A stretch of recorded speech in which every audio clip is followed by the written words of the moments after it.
Hey everyone, and welcome back my YouTube channel. Tonight I want to tell you about something that started as a harmless dive into internet history and ended with me questioning what's real and what's not. I'm a bit of an internet archaeology enthusiast. I love finding old forums, forgotten websites, and defunct social media pages. There's something fascinating about seeing how people communicated online years ago, how communities formed and then faded away. A few months ago, I stumbled upon a really old forum, probably from the late 90s or early 2000s. It was dedicated to unsolved local mysteries, specifically in a small isolated town called Havenwood, a place I'd never heard of. The forum was mostly dead, just a few old posts, but one thread in particular caught my eye.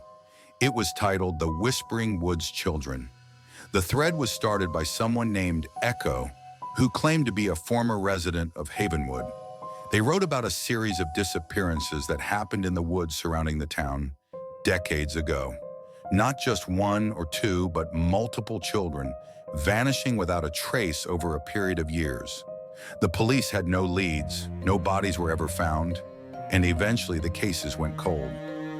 The local theory was always that a wild animal was responsible, but Echo insisted there was something far more sinister at play. The posts were unsettling.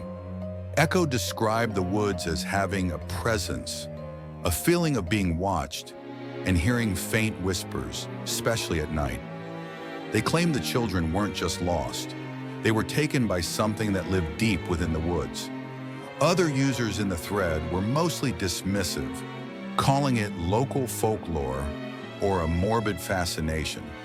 But a few seemed genuinely curious, asking questions and sharing similar local legends. What really grabbed me were the images Echo had linked. They were grainy, low-resolution photos, clearly taken with an old digital camera.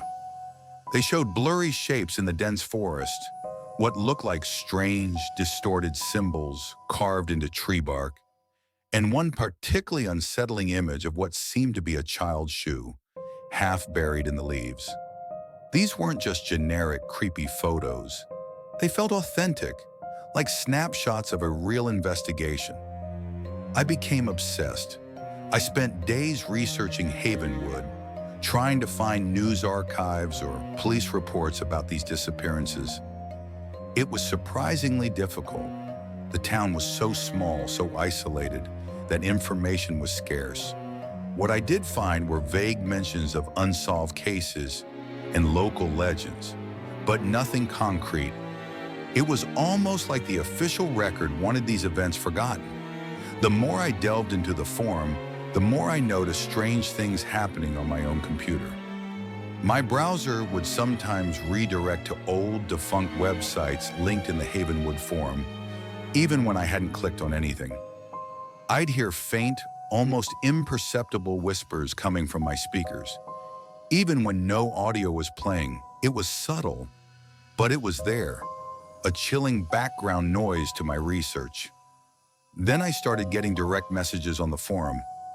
They were from an old, inactive account, but the messages were new, time-stamped to just minutes before I saw them. The user's name was Watcher. The messages were short, cryptic, and unsettling. They were just fragments of sentences, warnings about the forest and the hungry silence. They also contained strange symbols, almost identical to the ones Echo had photographed on the trees. My heart pounded every time I saw a new message from Watcher. Who was this? Was it Echo trying to communicate with me, or something else?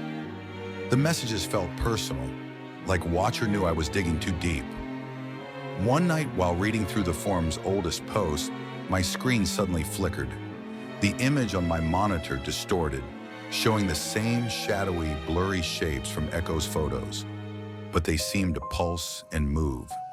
The whispers from my speakers grew louder, clearer, forming into a chorus of faint, childlike voices.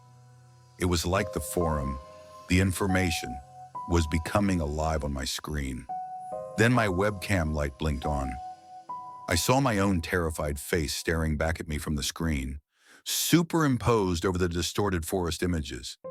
And behind me, in the reflection, I saw it. A shadowy figure, tall and thin, standing just outside my window, its form barely visible against the dark night. It seemed to be looking directly at me, through the window, through the webcam. My blood ran cold. I wasn't just reading about a local legend anymore. Whatever was in the Whispering Woods, whatever had taken those children, it knew I was looking, and it had followed me. I scrambled back from my desk, knocking over my chair. I yanked my computer's power cord out of the wall, silencing the whispers and freezing the image on the screen. The shadowy figure outside my window seemed to fade, but the image of it, those dark, empty eyes, was seared into my mind. I never touched that form again. I wiped my computer clean, deleted every file, every trace of my research. I even changed my internet service provider just to be safe. It sounds extreme, I know, but after what I saw, I wasn't taking any chances. I still don't know who or what Watcher was, or what exactly lived in the Whispering Woods of Havenwood. But I learned a terrifying lesson that night. Sometimes the deepest, darkest secrets aren't just found in old books or forgotten places. Sometimes they're lurking in the digital shadows, waiting for someone curious enough to click.